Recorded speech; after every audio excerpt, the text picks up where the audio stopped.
Ahora sí, ya estamos completamente en vivo. Muchísimas gracias por estar conectados y conectadas el día de hoy en este episodio número 2 de este nuevo podcast enfocado, como les había comentado en la transmisión anterior, que mezcla las dos grandes pasiones que tengo pues en la vida, que es dedicarme a la psicología y ser creador de contenido. Eso mezcla pues los dos mundos que me encantan y pues qué mejor compartir, poder acompañar, poder ponernos a pensar juntos aquí en este espacio que se llama Pensando por las Tardes.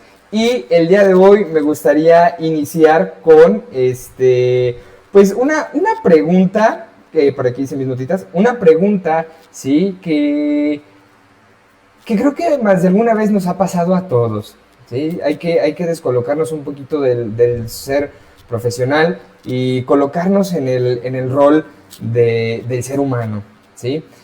¿Alguna vez nos hemos sentido poco merecedores de algo o hemos llegado a pensar que lo que nos pasa, sea hablando del aspecto un poquito cruel, un poquito lastimoso, punitivo, ¿sí? ¿Creemos que lo merecemos? Esta pregunta se las dejo aquí a toda la audiencia que está conectada el día de hoy. Vamos a revisar algunos comentarios. Bueno, creo que todavía no.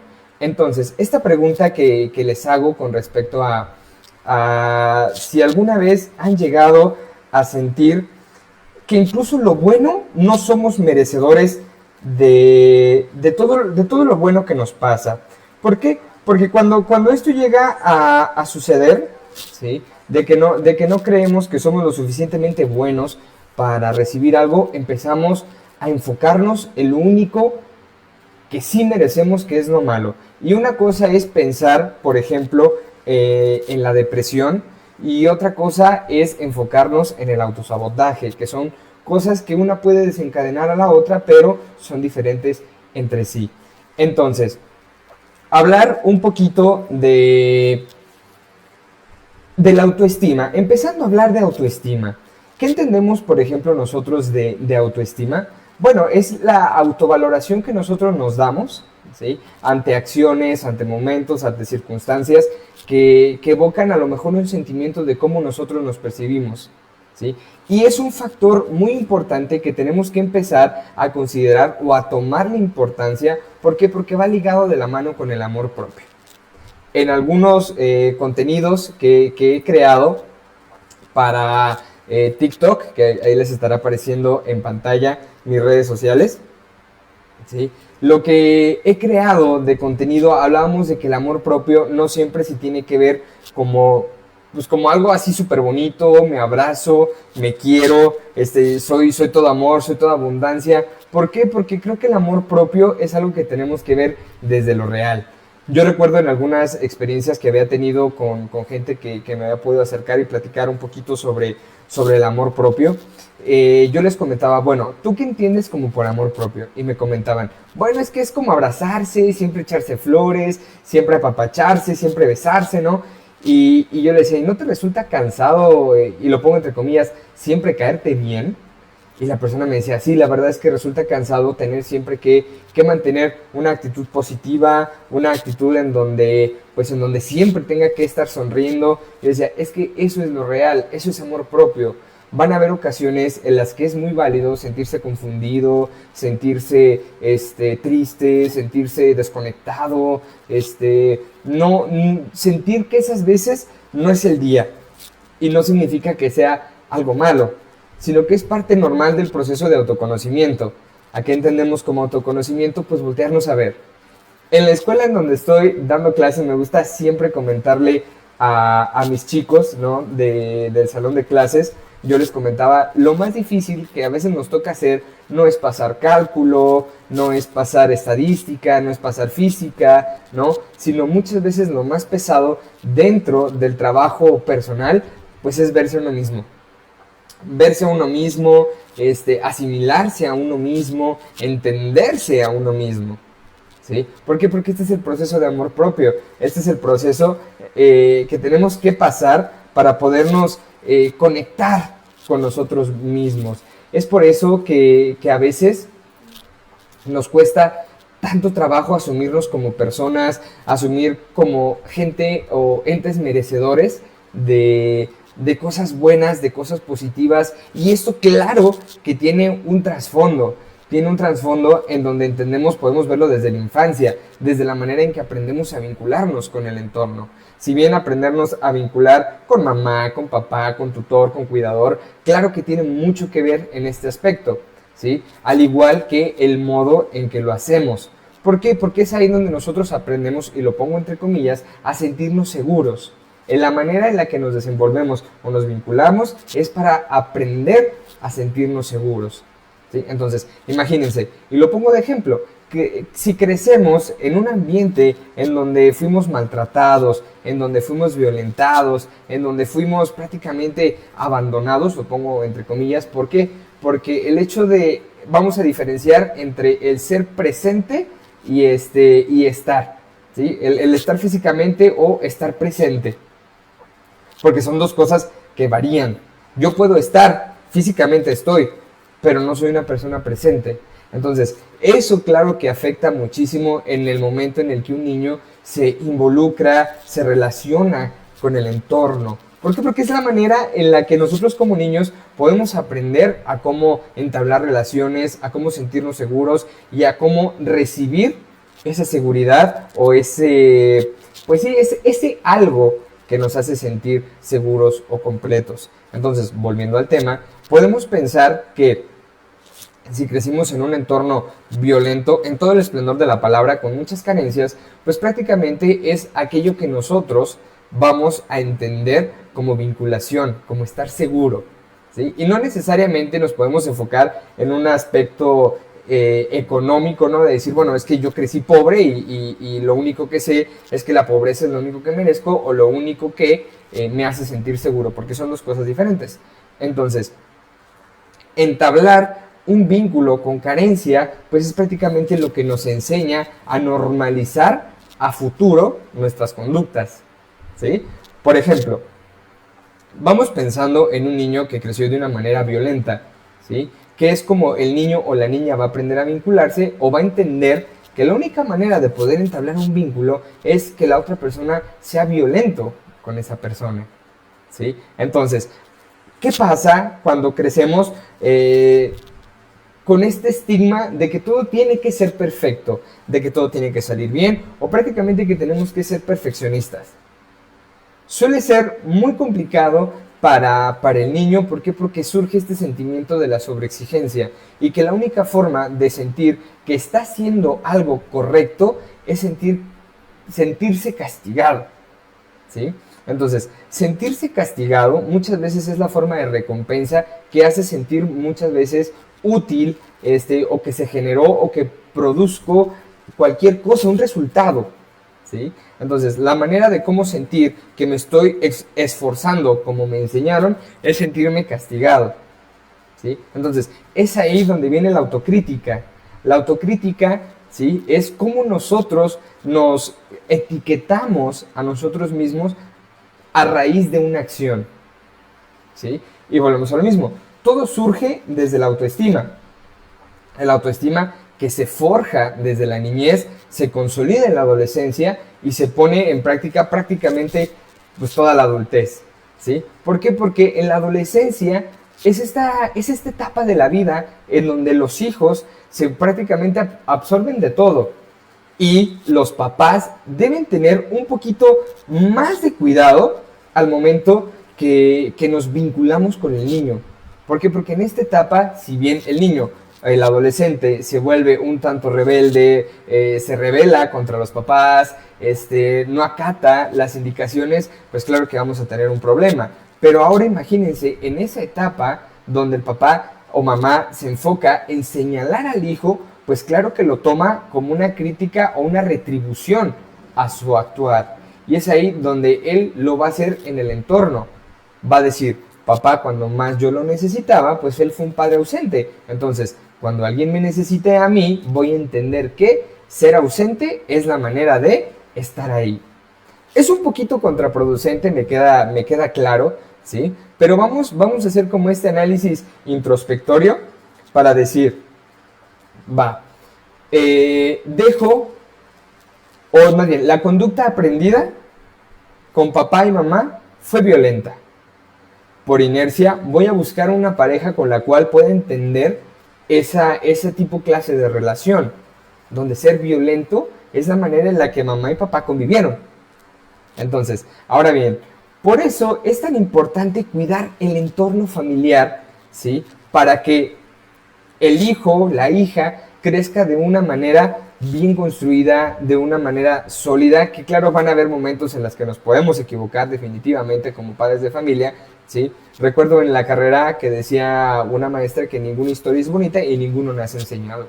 Entonces, cuando procuramos nosotros tener un ambiente en casa controlado, tranquilo, donde se pueda gestionar de una mejor manera la acción-reacción en consecuencia o premio, pues es ahí donde entendemos como niños que sí se puede gestionar de una adecuada manera nuestro sentir interiorizado, ¿sí? ¿Cómo reacciona mi papá ante las acciones que yo hago? ¿Cómo reacciona mi mamá ante las acciones que yo hago? ¿Sí?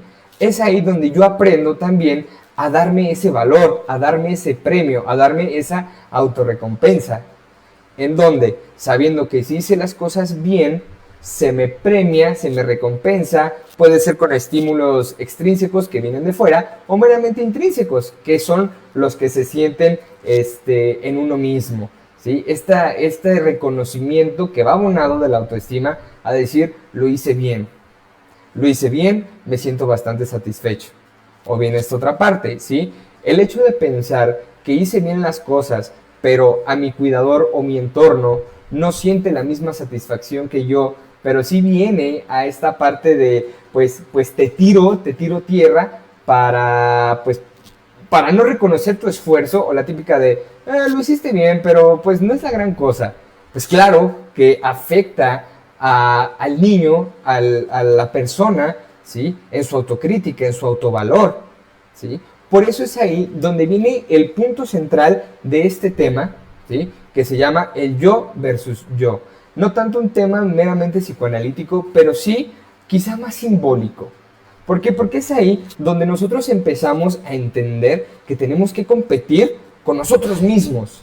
Entonces, cuando empezamos a competir contra nosotros mismos, se vuelve una batalla prácticamente interminable y se vuelve una constante autoexigencia, en donde tengo que superarme, hacer mejor que ayer, para que el día de mañana pueda seguir subiendo esta parte, y no se genera una satisfacción.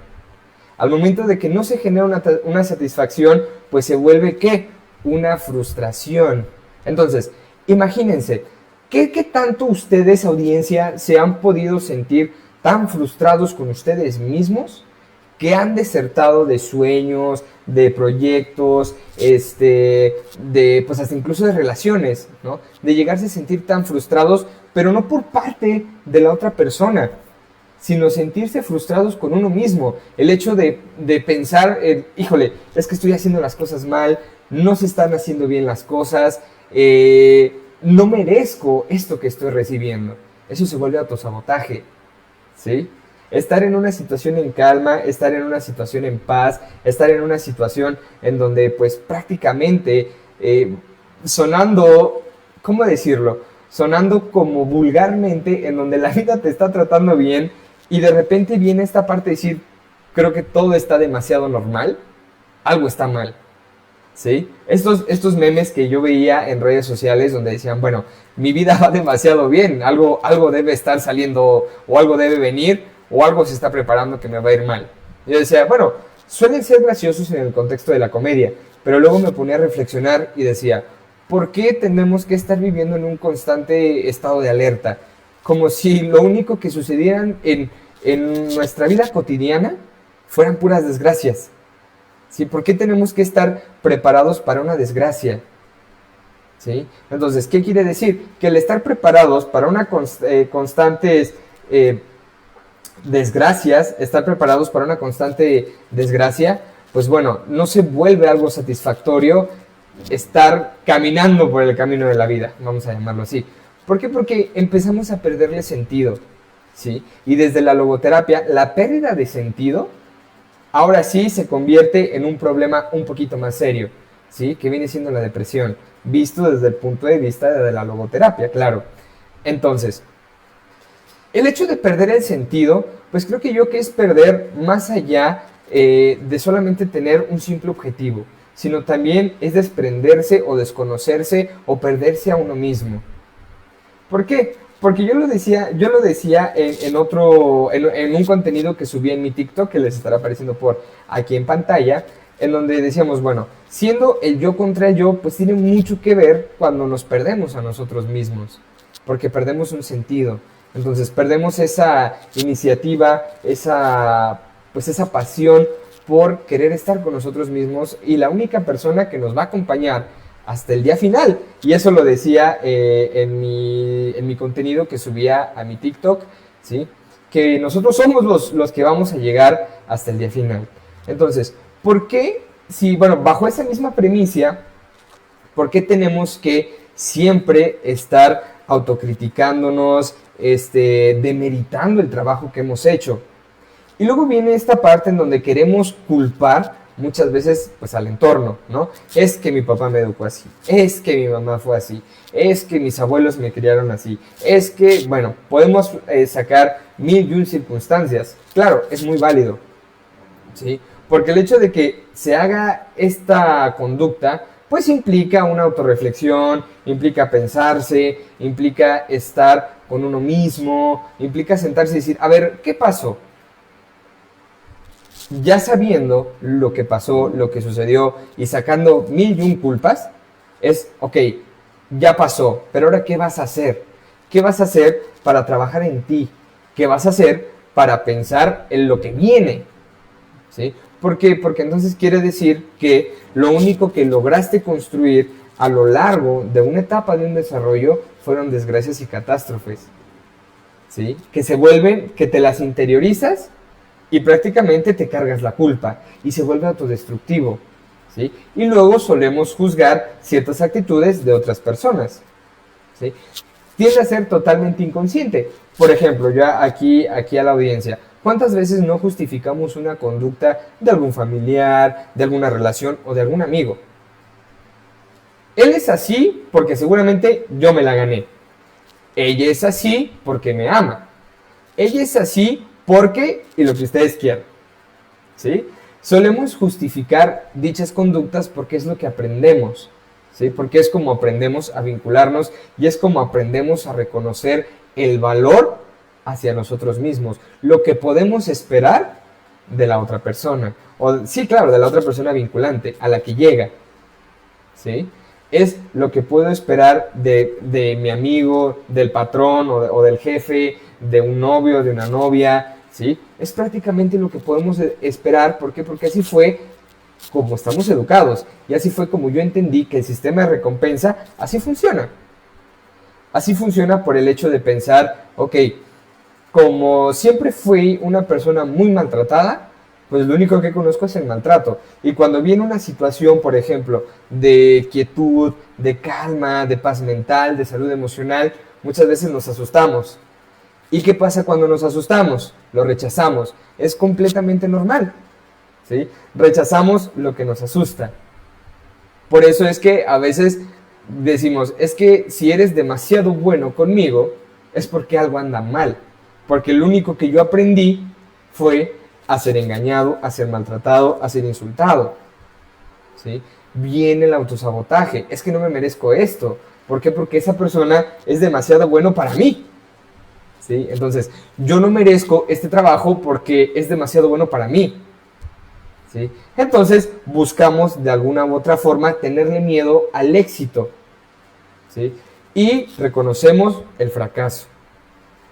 Llegando a este punto de merecer el fracaso, ¿sí? Viene la frustración. Y la frustración viene acompañada de muchísimos sentimientos y emociones. Por ejemplo, viene acompañado de la ira y del enojo y de la culpa. Inconscientemente sabemos que lo que está sucediendo es nuestra culpa, ¿sí? O creemos que es nuestra culpa. Y después de eso buscamos a quién culpar. Por ejemplo, a sabiendas de que conseguí un buen trabajo, pero digo, viene esta parte del autosabotaje. ¿Por qué? Porque fui educado de una manera súper perfeccionista, ¿sí? Entonces, no puedo hacer bien mi trabajo porque no creo que sea merecedor del mismo. Al no sentirme merecedor del mismo, pues empiezo a sabotear mi trabajo, empiezo a procrastinar, ¿sí? Empiezo a decir, bueno, pues si no lo entrego no me evalúan, prefiero que digan que soy impuntual a que critiquen mi trabajo. Entonces, obviamente trae resultados, obviamente trae consecuencias que también tienen un impacto. Obviamente vamos pensando que en el trabajo o la empresa, pues deciden finiquitarte y te despiden simple y sencillamente. Entonces, ¿qué viene ahí? Busco a quién culpar. Es que mi jefe no me enseñó, es que tuve un mal acompañamiento, es que no sé qué sucedió mal, ¿sí? Entonces, viene esta parte en donde nos deslindamos de ese sabotaje y buscamos culpar a quien más, ¿sí? Porque se vuelve como un efecto, de sublimación en donde pones una cosa encima de la otra, el sentimiento, ¿sí? Sabiendo que yo actué en pro de ganarme esa consecuencia del autosabotaje, sucedió lo que iba a suceder y mejor le echo la culpa a alguien más. Suele ser hasta inconsciente, ¿sí? Por eso es importante darnos cuenta de las señales de un autosabotaje o de que estamos cayendo en un autosabotaje. Volviendo a la premisa anterior, ¿sí? Ya no es de dónde viene, porque podemos entender muchísimas cosas de que pues mis papás me educaron de una manera súper estricta y pues yo tengo que ser súper estricto conmigo para tener un resultado. Necesito ser súper perfecto conmigo para tener un resultado, ¿sí? Entonces, es así como funciona. Ya sabemos de dónde viene. Ahora, ¿qué vamos a hacer con lo que tenemos? ¿Cómo saber que posiblemente estamos cayendo en un autosabotaje? Sencillo, es entenderlo. Empezamos a tener conductas, ¿sí?, que nos distraen, que nos detienen de realizar otros proyectos. Lo que decía, la constante procrastinación, ¿sí? De decir, ok, pues lo aplazo, está mejor no hacerlo, si no lo entrego no pueden decir que soy malo, solo que soy impuntual, puede existir el famoso pero, sí, pero invalidar cualquier logro con una excusa externa, sí, por ejemplo de, ok, conseguí lo que quería, sí, pero pues me ayudaron, sí, pero pues no lo hice tan bien, sí, pero, y empiezas a demeritar un montón de actitudes que uno es merecedor de lo mismo porque se esforzó por ello. Entonces, como otro punto, vienen las relaciones espejo. Buscar personas que te traten mal, porque así fue lo que entendiste, lo que decíamos, que te traten mal, porque así fue como recibimos esa validación, ¿sí? La única forma de validar es el maltrato. Entonces, por eso es que buscamos una persona idéntica a nosotros, ¿sí? Si yo ya me trato mal, necesito a alguien que valide, ¿sí?, que valide ese sentimiento de que merezco ser mal juzgado. También perfeccionismo paralizante, en donde sí o sí tienen que salir las cosas de acuerdo al plan, ¿sí? Es así como podemos entender o podemos identificar que estamos cayendo en un autosabotaje, en una autocrítica y con ello una destrucción, ¿sí? Es ahí donde podemos diferenciar entre decir, a ver, estoy siendo sumamente perfeccionista, estoy siendo sumamente castigador conmigo, o verdaderamente estoy cayendo pues hasta en un estado depresivo, ¿sí? Que a diferencia de la depresión, que a diferencia de la perfección, la depresión no justifica el no hacer una acción o una conducta o un plan, sino simplemente lo imposibilita, ¿sí? No surge esta energía, no surge este deseo de realizar alguna acción, ¿sí? Porque la depresión se ve como si lo vemos dentro de los síntomas, pues es perder la energía, perder las ganas, perder el ánimo, ¿sí? El desinterés, aparece el desinterés a realizar las actividades que antes hacíamos con completa normalidad. Pero ahora, a diferencia del autosabotaje, solamente es decir, bueno, lo puedo hacer, lo quiero hacer, pero no lo hago, simple y sencillamente no lo hago. Entonces, así es como podemos diferenciar lo que es la depresión del autosabotaje y la destrucción, ¿sí? Porque sabemos que cuando surge la autocrítica o el autosabotaje de una mala manera, ¿sí? Es como de, ok, lo tengo que hacer, pero no lo hago porque no me lo merezco, porque no puedo hacerlo, porque soy demasiado cruel conmigo mismo. A diferencia de la depresión, es como de, no hay un interés genuino en realizar la actividad.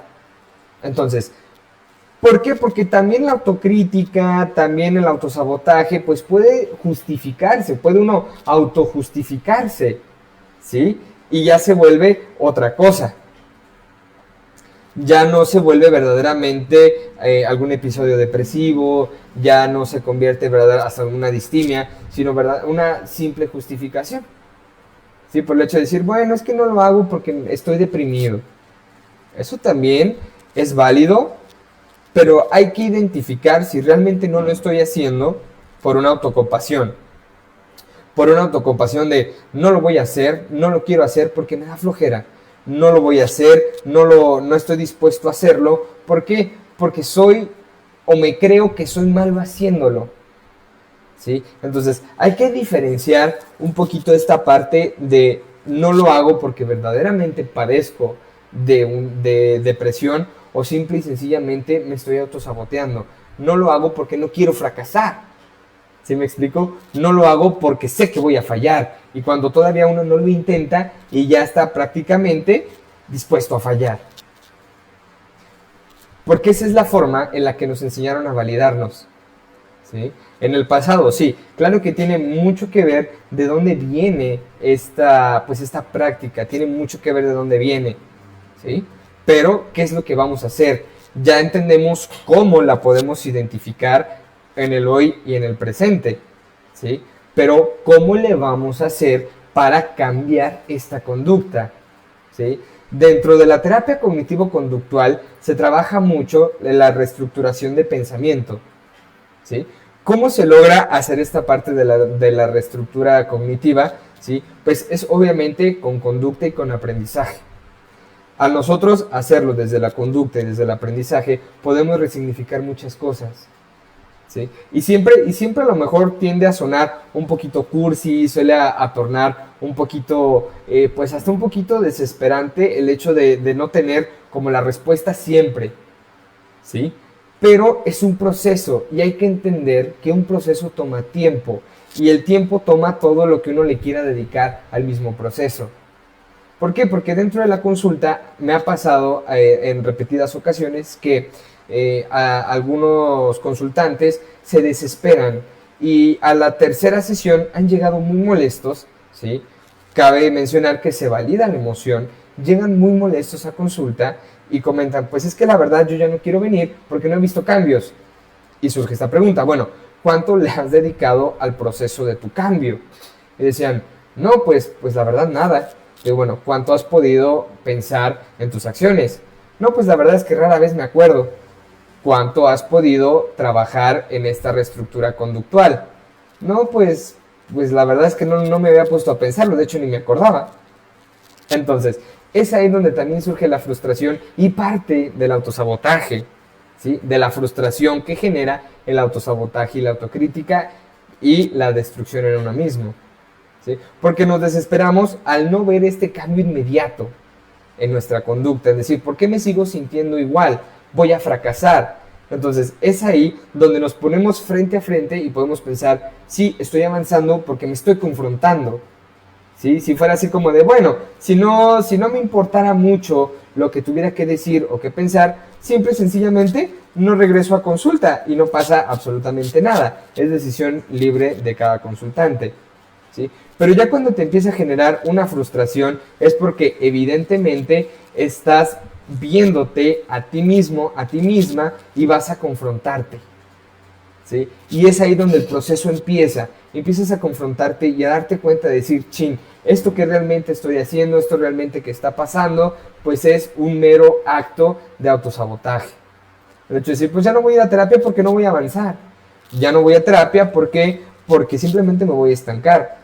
Ya no voy a ir a terapia porque simple y sencillamente no merezco mejorar. Así es como se ve el autosabotaje, ¿sí?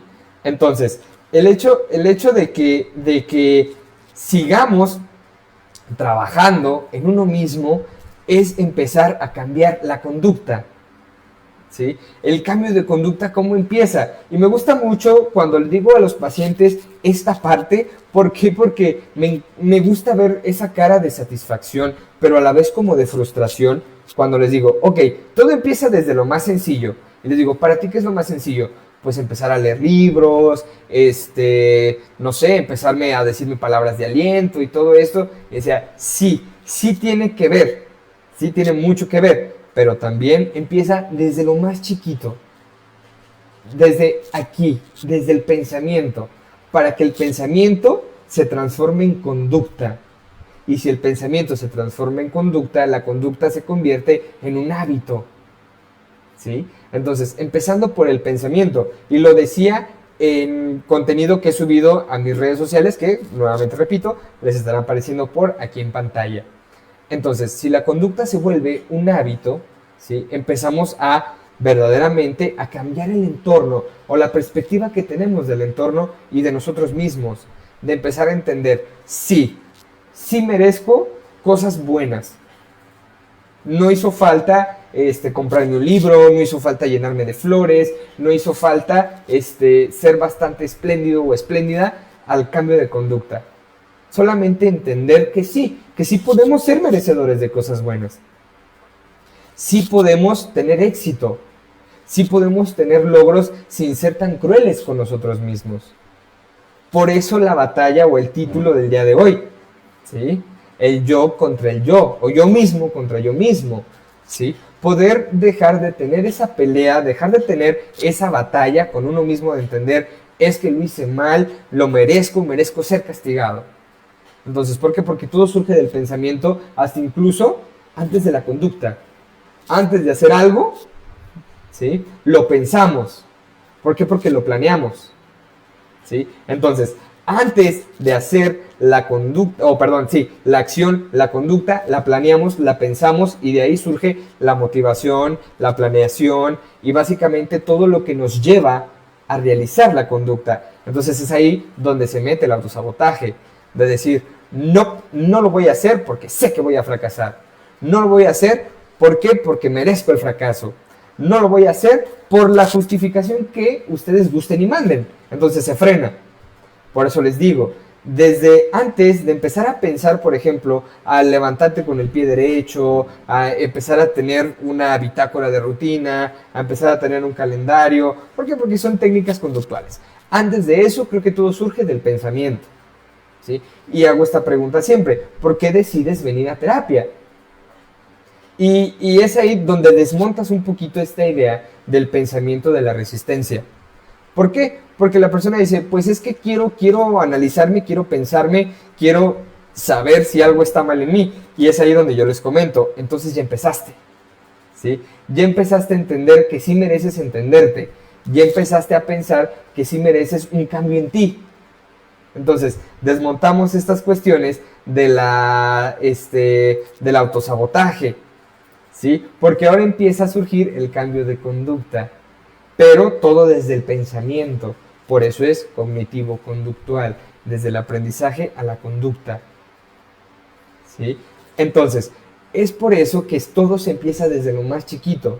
Si ya vimos todo el episodio hasta los minutos que llevamos del día de hoy, ¿sí? Podemos entender que ya sabemos cómo identificar el autosabotaje destructivo, la autodestrucción, la autocrítica, desde dónde viene, ya sabemos cómo verla, pues ahora viene esta parte de cómo poder atenderla. Y claro, desde un principio es estar acompañado de un especialista en salud mental, ¿sí? Es estar acompañado de alguien de la mano que ayude a construir herramientas, que ayude a entendernos, que ayude a resignificar muchas cosas, sobre todo obviamente del pensamiento, y de ahí poder rehacer algunas rutinas, ¿sí?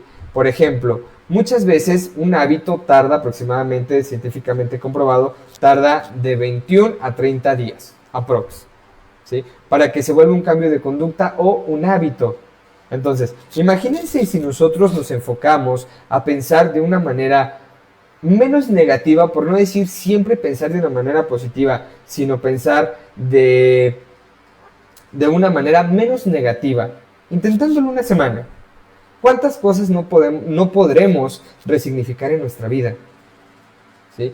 Podemos hasta incluso identificar patrones y conductas de violencia en el noviazgo, en la cuestión laboral, en la cuestión familiar. Podemos empezar a identificar cuestiones, ¿sí?, hasta de violencia. ¿Por qué? Porque dejamos de normalizar un pensamiento negativo, una autocrítica negativa. Empezamos a darnos una etiqueta de valor, ¿sí? No entre bueno ni malo, sino lo que merezco, esto es lo que merezco si es bueno, esto es lo que estoy recibiendo es malo o no es adecuado para mí, ¿sí? Porque pensamos a dejar de tener estos pensamientos o estas ideas siempre negativas de es que es algo que me merezco. ¿Por qué? Porque lo único que sé es hacer mal las cosas, ¿sí? Y se vuelve hasta una conducta inconsciente, se vuelve una conducta inconsciente de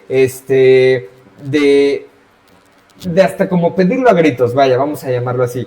Lo pedimos a gritos, pedimos, y lo decía por ejemplo Eric Fromm, porque otra cosa lo podemos confundir con el ser sadistas y ser masoquistas, ¿sí? El hecho de decir yo siempre quiero que me vaya mal, porque es encontrar gozo en, ¿sí? Y acá es encontrar una justificación en decir, va, lo que estoy haciendo está mal, pero porque no sé hacer nada bien.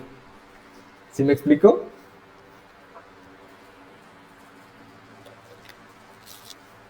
Perdón. Audiencia, ¿qué les deja pensando todo este tema que hemos hablado? ¿Alguna vez se han enfrentado a ustedes mismos? Platíquenme quién ganó, ¿sí? Si se han enfrentado a ustedes mismos, cómo han sabido sobrellevar estas batallas. ¿Por qué? Porque una de las cosas que siempre me gusta preguntarle, bueno, no preguntarle, comentarle a los consultantes que vienen conmigo, es decirles, ok, va. Recuerda que ignorarlo no significa que no exista, ¿sí? Entonces, ignorar la emoción, ignorar el sentimiento, ignorar la conducta no significa que no esté sucediendo. Entonces, si no está sucediendo, es como una plantita, sigue ahí muy arraigada y sigue echando raíz. Y va a ser muchísimo más difícil poderla cambiar, ¿sí? Entonces, es ahí donde volvemos al meollo de este asunto. La batalla más difícil que tendremos que luchar es contra uno mismo, contra las conductas aprendidas, contra las culpas que cargan esas conductas aprendidas, contra la frustración, contra el recelo, contra hasta una posible depresión, contra hasta un posible enojo, contra una posible ansiedad, ¿sí? Es la batalla que surge de uno mismo por las recompensas que nosotros nos damos, ¿sí? ¿Por qué? Porque luego surge esta parte que también se vuelve como hasta un poquito frustrante, un poquito de reproche, ¿no? Como decir, bueno, es que soy así porque el entorno me ha moldeado así. Y es válido entender esta emoción, que es de enojo, ¿sí? Pero ya sabemos qué sucedió, ya sabemos que el entorno llegó a moldear la persona que eres hoy en día. Pero esta persona que eres hoy en día, ¿cómo vas a hacer para generar un cambio? Esa es la pregunta y la respuesta más difícil de encontrar. ¿Por qué? Porque ¿cómo es vivir de una manera dinámica o de una manera funcional sintiéndome no merecedor, sintiéndome culpable, sintiéndome bruto, sintiéndome incapaz de cosas buenas? O siempre estar esperando lo peor. ¿Por qué? Porque así fue tu historia y está bien, es válido. Pero dicen, me gusta mucho citar la película de Kung Fu Panda que decía, el pasado es historia, el futuro es un misterio, pero el hoy viene siendo un obsequio. Por eso se llama presente. Por eso es importante cambiar las conductas, analizar las conductas, ¿sí? Pensar entre lo normal y lo anormal. Lo decíamos hasta incluso en el podcast de Cazadores de Leyendas, ¿sí? Lo normal y lo anormal, lo que está socialmente aceptado, ¿sí? Entonces, socialmente aceptado, ¿será válido tener una autocrítica destructiva a nosotros mismos?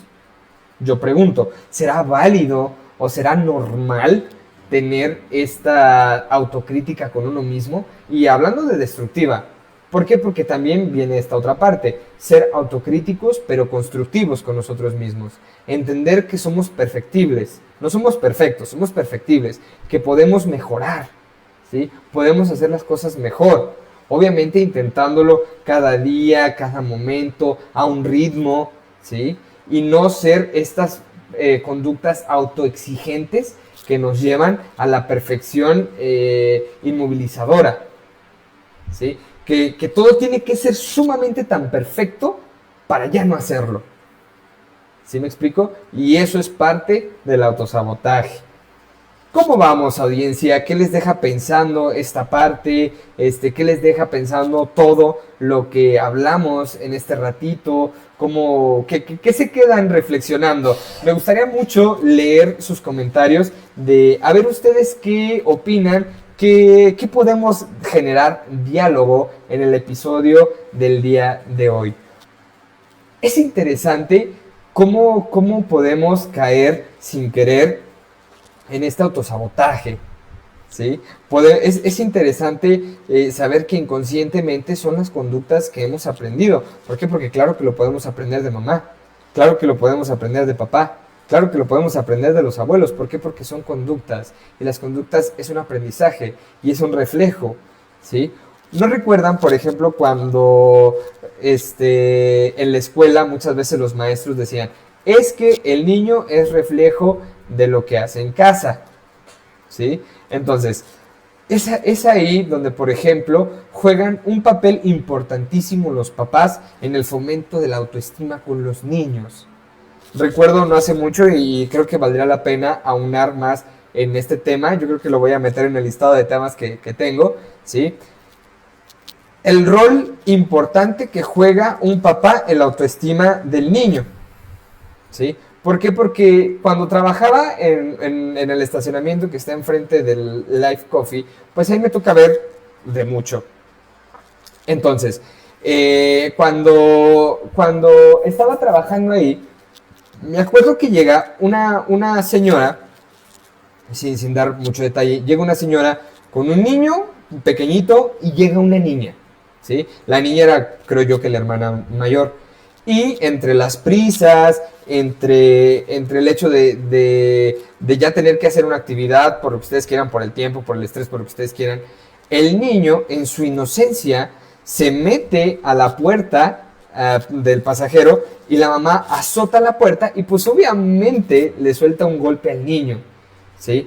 La mamá, en vez de gestionar de una manera adecuada y acompañar la emoción del niño, ¿sí? Lo que sucede fue, le empieza a gritar, pero de verdad empieza a surgir unos gritos de culpa. Híjole, alguna vez creo que todos hemos escuchado esta frase de, te voy a dar una para que llores, ¿sí? Entonces, esta frase genera culpa, genera miedo. Ahora, imagínense el sentir de este niñito, yo le calculo como no más de unos 5 años, la cantidad de emociones en ese momento, ¿sí? De cuando la mamá le dice, y perdón por las groserías, sé que es poco profesional, pero me gusta externar esta parte real. La mamá le empezaba a decir a la señora, es que eres un pendejo, eres un baboso, tú para qué te pones, estás bien inútil. Y como no hay yo con quién más desquitarse, voltea con la niña y le dice, pues es que tú también estás bien pendeja, porque no lo cuidas, qué es lo que te estás cargando, qué es lo que ves, todo por andar en el pinche celular, ¿sí? Y yo lo vi y la verdad lo interioricé y dije, híjole, este momento, el niño se va, y la niña se va a acordar siempre, al menos porque ese fue el momento que vi. La niña se va a acordar siempre, y el niño ni se diga, pero no lo va a recordar como, jaja, mi mamá se enojó porque me cerró la puerta. No, el niño y la niña van a recordar ese momento como el hecho de decir, sí, soy un pendejo, soy un tonto, soy un baboso, ¿para qué me meto en el camino de mi mamá? Entonces, al igual que sentirse culpable, sentirse tonto, sentirse inepto ante una equivocación. ¿Qué va a pasar? Puede ser que el niño desarrolle de verdad un sentimiento de perfeccionismo brutal, porque para no desencadenar o no despertar estas emociones en la mamá, ¿sí? Creo que iba también con la tía, no recuerdo. El chiste es que ¿Cómo algo tan sencillo? Y me acuerdo que lo decía Gerardo, que aquí está presente. Un saludo, Gerardo, Marisela, mi preciosa, mi esposa, Geraldine, que por aquí ya vi sus comentarios, ¿sí? Lo decía Gerardo, la palabra tiene poder, ¿sí? Y desde que escuché esa frase, de verdad la hice como muy propia y entendí que lo que uno se dice a uno mismo o lo que dice a la otra persona puede materializarse, ¿sí? No quizá tanto como dinero, como algo verdaderamente palpable, pero sí puede materializarse en una emoción, en un pensamiento, en una idea, que volvemos al caso del niño.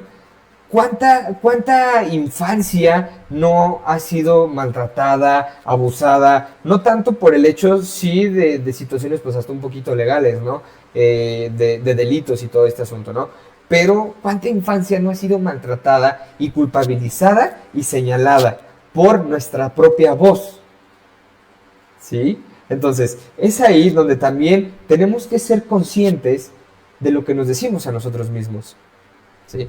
Muchas veces sé que hasta de burla, como hasta de juego, o hasta como por alivio, cuando cometemos un error, surge esta parte de, ay, qué pendejo, o ay, qué güey, ¿no? A uno mismo. Pero imagínense si lo convertimos en conducta o lo convertimos en hábito.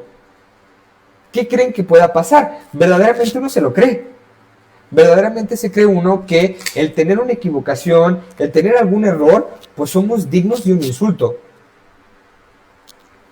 Y no tanto es, como les decía al principio, romantizar o enaltecer el amor propio, porque el amor propio también es válido equivocarse. El amor propio también es reconocer el error. El amor propio es trabajar en ese error y corregirlo. ¿Sí? ¿Qué les deja pensando, audiencia? Híjole, este tema está muy amplio, está bien padre platicarlo desde experiencias, ¿sí? De hasta incluso experiencias de ustedes mismos que hayan tenido con alguien al cual pues hayan ayudado al cambio de conducta, por decirle, no te digas así, mira, vamos a aprender juntos, mira, vamos a hacer esto otro, venga, tú puedes, ¿no? Tratar de desmontar esta autocrítica o este ataque a la autoestima. ¿Qué les deja pensando? Por mientras, vamos a leer algunos comentarios que vi por aquí. Estaría bien que se realizara una campaña acerca del cuidado de las infancias. Totalmente de acuerdo, preciosa. Buenas noches, Gerardo. Muchísimas gracias por estar aquí conectado. Marisela Cano, saludos, buenas noches. Gracias por estar aquí presentes. Por aquí había otro comentario. Bueno, están etiquetando muchísima gente. Gracias por estar aquí presente. Les mando un saludote. Y dice Gerardo, exacto. Gracias por hacernos entender. Y comenta Marisela. Es muy interesante entender que hay conductas que a veces no identificamos porque estamos habituadas a ello y creemos que es normal o que estamos bien. Pero cuando alguien nos lo señala, cuando alguien lo señala, nos confrontamos a sí mismos y nos cuesta creer que es así. Claro, está este famoso dicho que dice, la verdad no peca, pero bien que incomoda, porque hasta incluso nos podemos sentir atacados, ¿sí? Nos podemos sentir atacados, juzgados, señalados, ¿no? Pero también hay que entender que es parte de la construcción, de la, reconstrucción, sanación, reestructuración, pues hasta de la autoestima, ¿no? Es importante entender que sí podemos recibir críticas, sí podemos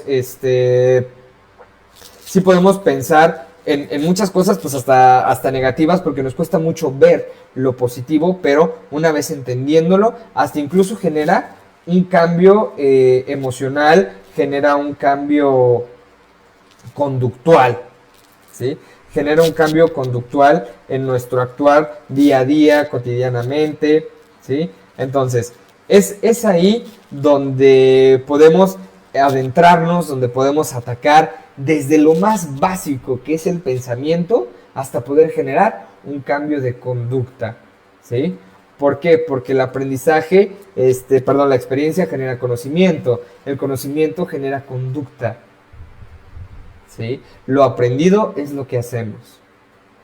¿Qué les deja pensando, audiencia, para ir cerrando? Se nos está acabando el tiempo. Estuvo muy padre. Muchísimas gracias a quienes me estuvieron acompañando, los que me estuvieron escuchando. Eso me motiva bastante. Se los agradezco en verdad. Ya saben que estas pláticas son para ponernos a pensar, reflexionar un ratito por las tardes, poder compartir anécdotas, pensarlas juntos. Este espacio es de nosotros, ¿sí? Este espacio es para convivir, para platicar, ¿sí? Entonces, ¿qué les deja pensando? Pensemos un poquito por las tardes, ¿sí? ¿Qué les deja pensando la emisión o el episodio del día de hoy? Volvemos y esta pregunta me hizo como risa interna hacerla, ¿no? En donde alguna vez han tenido una batalla con ustedes mismos y ¿quién ganó? Está divertida la pregunta, ahorita que me salió y la pensé. Entonces, ¿qué les deja pensando, audiencia? Muchísimas gracias de entrada por acompañarme el día de hoy. Muchísimas gracias a todos los que pudieron dejar sus comentarios. Los atesoro muchísimo. A todos los que compartieron, ¿sí? Gracias por estar aquí presentes. Ya saben que todos los jueves vamos a estar transmitiendo, ¿sí? En punto de las 7 de la noche. Vienen temas muy interesantes, como lo decía, desde el papel fundamental que juega el papá y mamá durante el crecimiento del niño, porque como saben tengo maestría en psicoterapia infanto-juvenil. Y pues llegan muchísimos casos, seguimos hablando desde la experiencia, desde cómo he trabajado, desde los resultados, desde los retos, porque sí, porque obviamente se tienen que documentar, se tiene que tener esta evidencia de que todo surge de la mente hacia la conducta. Por eso, cognitivo-conductual. Para despedirme, me gustaría agradecer nuevamente a todos los que estuvieron comentando el episodio del día de hoy. Marisela Cano, excelente tema, como siempre. Muchísimas gracias por apoyar este bonito proyecto donde mezcla ambos mundos de mi pasión, que es la creación de contenido, con la psicología. Muchísimas gracias por estar conectados el día de hoy. Ahí les estará apareciendo en pantallita mis redes sociales. Allá apareció YouTube. Pueden buscar mi canal, ¿sí? Mi Instagram. Ahí les estará apareciendo en pantalla, acá arribita. Mi TikTok, donde es ahí donde estoy subiendo prácticamente todo el contenido. Mi WhatsApp para citas les está apareciendo aquí en pantalla. Y mi página de Facebook. Muchísimas gracias por acompañarme el día de hoy. Muchísimas felicidades. Muy interesante tema. Lolis Chaboya, muchísimas gracias por apoyar también este proyecto. Nos vemos el siguiente jueves en punto de las 7 de la noche. Muchísimas gracias. Nos vemos. Cuídense mucho. Vayan a terapia. Bye.